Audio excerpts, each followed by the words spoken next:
Hi friends, welcome to our channel.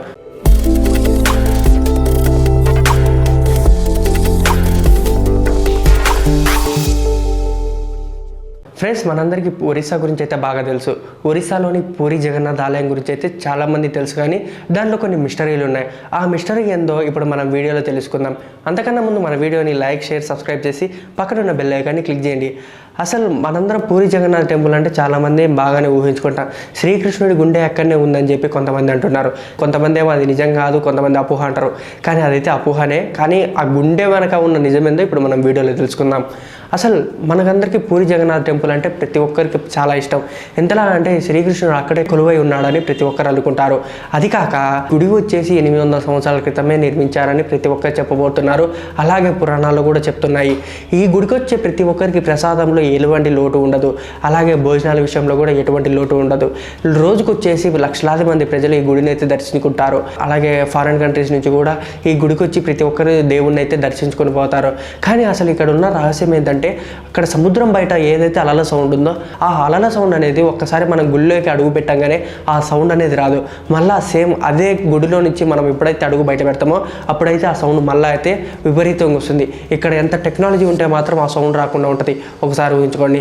ఇంకొకటి వచ్చేసి మనమందరం అనుకుంటాం, మనమందరం చూస్తూనే ఉంటాం, ఏ గుడి పైన కానీ అంటే ఏ దేవుడికి జెండా ఉన్నా కూడా, హనుమంతుడి జెండా కానీ ఏ జెండా కానీ ఉన్నా కూడా ఎవరు దాన్ని చేంజ్ అయితే చేయరు.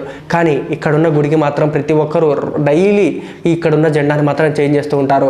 అసలు ఇక్కడ మనం ఆశ్చర్యపోవాల్సిన విషయం ఏంటంటే, ఆ గుడి నీడ అనేది ఎక్కడ పడదు. అంటే చూసారా, ఎంత ఎండ అంటే ఏ డైరెక్షన్ నుంచి ఎండ వచ్చినా కూడా ఆ ఎండకు నీడ మాత్రం పడదు. అప్పటి ఆర్కిటెక్చర్ చూడండి ఎంత బాగా కట్టాడో. అంటే ఆ రహస్యం ఏందో మాత్రం ఇప్పటికీ సైంటిస్టులకు కూడా తెలియట్లేదు. ఇంకొకటి వచ్చేసి మనందరికీ సుదర్శన చక్రం గురించి బాగానే తెలుసు. సుదర్శన చక్రము అయితే ఈ గుడి మీద ఉన్న గోపురం మీద ఉన్న సుదర్శన చక్రం చూస్తే మాత్రం ఎంతలా అంటే అది చూడంగానే ఏ డైరెక్షన్లో ఉన్నా కూడా, అంటే మనం ఈవెన్ ఏ సర్కిల్లో తిరిగినా కూడా, గుడి చుట్టూ తిరిగినా కూడా ఆ సుదర్శన చక్రం మాత్రం సేమ్ అదే స్థాయిలో ఉన్నట్టు మాత్రం ప్రతి ఒక్కరికి కనిపిస్తుంది. చూసారా, అసలు దీని గురించి టెంపుల్లో ఇలాంటి మిస్టరీ ఉందని ఎవరైతే కనుక్కోలేరు. కానీ అసలు ఈ గుడి వెనక కారణం ఏంటంటే, ఒకానొక సందర్భంలో ఈ గుడిని అనేది 2 సార్లు అంటే 3వ సారి కట్టబడిందంట ఈ గుడి. బట్ ఇంతకుముందు 2 సార్లు కట్టింది అయితే ఆల్రెడీ కట్టడంతో కూలిపోతే ఈసారి రాజు మాత్రం 17వ శతాబ్దంలో ఈ గుడిని కట్టాలని అనుకున్నాడు. అది ఎందుకంటే శ్రీకృష్ణుడు చెప్పాడనమాట, నువ్వు నా కోసం మందిరం కట్టి నీ మందిరంలో కొలువై ఉంటా అని చెప్పగానే ఆ రాజు వచ్చేసి ఆ మందిరాన్ని కట్టించాడు.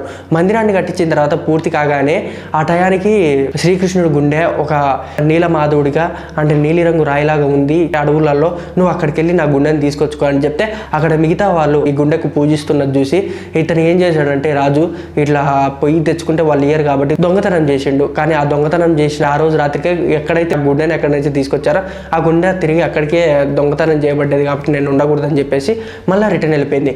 పోతా పోతా శ్రీకృష్ణుడి వాయిస్ వచ్చిందంట, ఏమనంటే, ఈరోజు నువ్వు నా గుండెని దొంగతనం చేసావు, కానీ నువ్వు మాత్రం నా కోసం గుడిని మాత్రం మళ్ళీ కంప్లీట్ చేయి, కొన్ని తప్పులు ఉన్నాయి అవన్నీ కంప్లీట్ చేస్తే నేను మళ్ళీ నీ దగ్గరికి వస్తాను అని చెప్పంగానే ఆ గుడి మొత్తం ఏం మిస్టేక్ లేకుండా పర్ఫెక్ట్గా అయితే ఆ గుడిని అనేది కంప్లీట్ చేశారు.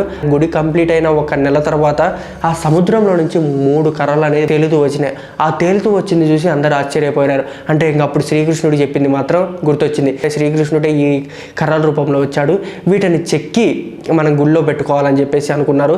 అదే రాత్రి కృష్ణుడు కూడా కళ్ళకి వచ్చి చెప్పాడు. కానీ కర్రలు తీసుకొచ్చి గుళ్ళో పెట్టి బొమ్మలు చేయాలంటే, అంటే చెక్కతో దేవుని విగ్రహం చేయాలంటే చాలా కష్టమైపోయింది. విష్ణుకర్మ అని ఒక చిత్రకారుడు వచ్చి ఈ కర్రలన్నింటినీ నేను విగ్రహం చేస్తాను, కానీ నాకు ఒక 20 రోజులు టైం కావాలి. ఆ 20 రోజుల్లో నా దగ్గరికి మీరు ఎవరు రాకూడదు, నేను ఒక్కడినే అంటే ఎవ్వరు లేని సమయం చూసి నేను చేస్తాను, మీరు మాత్రం ఎక్కడ నా చుట్టుపక్కల నాకు నీరు కూడా అవసరం లేదని చెప్పేసి విష్ణుకర్మ అన్నాడు. అలా అనగానే ఓకే అని చెప్పి రాజు కూడా ఒక మందిరాన్ని ఏర్పాటు చేసి అక్కడికి ఎవ్వరు పోనీయకుండా తిండి కూడా పంపించకుండా ఉన్నాడు. 12 రోజులు ఆగిన తర్వాత ఇంకా ఏం చేశాడంటే ఆ రాజుకు ఒక డౌట్ వచ్చింది, సౌండ్స్ అన్నీ ఆగిపోయినాయి, ఏంది అసలు బొమ్మ చేస్తున్నాడా లేదా అని చెప్పేసి సడన్గా డోర్ ఓపెన్ చేస్తే సగం మధ్యలోనే ఆ శ్రీకృష్ణుడి విగ్రహాలు అంటే 3 విగ్రహాలు అనేది అట్లాగే వదిలిపెట్టడంతో అక్కడ ఉన్న వారందరూ అయ్యో అపచారం జరిగిపోయింది, అనవసరంగా ఓపెన్ చేశామని బాధపడ్డారు. కానీ ఆ విగ్రహాలు చూసిన మరుక్షణమే అక్కడ ఉన్న రాజుకి ఒక సౌండ్ అనేది వచ్చింది. ఎలా అంటే, నా విగ్రహాలని ఇలాగే తీసుకుపోయి ప్రతిష్ఠించు అని చెప్పి ఒక వైబ్రేషన్ అనేది వచ్చిందంట. ఆ వైబ్రేషన్ రావడంతో అక్కడ ఉన్న రాజు మాత్రం అలాగే చేశాడు. కొద్ది రోజులకి ఇది బాగానే జరిగింది. అంటే ఒకేసారి 3 విగ్రహాలు అనేది ఒకేసారి పెట్టడం అయితే జరిగింది. అంటే 3 విగ్రహాలు ఒకే గుడిలో, అంటే బలభద్ర, సుభద్ర, అలాగే జగన్నాథుడు, ఈ 3 విగ్రహాలు కలిపి ఒకే చోట ఉండడం మాత్రం విశిష్టమైనది. అదిగాక ఎక్కడన్నా కానీ, ఏ గుళ్ళో అన్నా కానీ విగ్రహం పూర్తిగా చేయకుండా అట్నే సగం మధ్యలో వదిలేస్తే అందరూ తప్పుగా భావిస్తారు. ఎలా అంటే మనకి ఏదో చెడుకు రాబోతుందని. కానీ ఇక్కడున్న ఆ గుడికి మాత్రం ఎంత ప్రత్యేకత అంటే, ఆ గుళ్ళో ఉన్న విగ్రహాలు అట్లా చూస్తే ఎంతో మంచిదని చెప్పేసి ప్రతి ఒక్కరు అనుకుంటుంటారు. సో ఫ్రెండ్స్, తెలుసుకున్నారు కదా మీరు కూడా. అసలు ఒకసారి పూరి జగన్నాథ్ టెంపుల్ని మీరు విజిట్ అవ్వండి. అక్కడ ఉన్న మీకు అనుభూతి కనిపించిన విషయాలు కింద కామెంట్ సెక్షన్లో తెలియజేయండి. Okay friends, thank you for watching. Don't forget to subscribe.